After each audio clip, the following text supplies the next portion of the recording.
family-friendly, all-inclusive resort in Montego Bay, Jamaica. This is Hilton Rose Hall. This is their royal suite. This actually can sleep up to 12, and I'll show you how you can do it. So come check it out. This is the first bedroom. And you can see it is oceanfront, and you have a great view of the lazy river.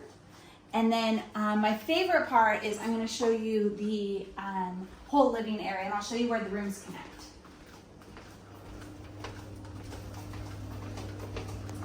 I've got like sales reps trying to run out of the view.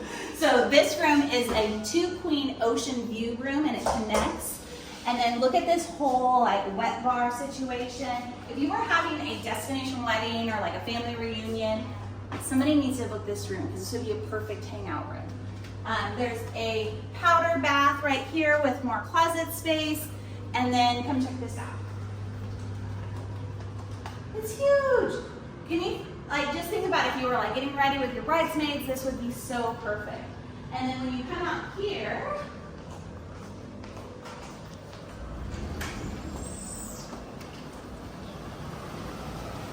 the view! So this hotel's only about 10 minutes from the airport. It prices really, really well. And this room category, see right over here, it's another connecting room. So 2 queens, king, and this is a sleeper sofa. So another 2, so 4, 4, 2, 2.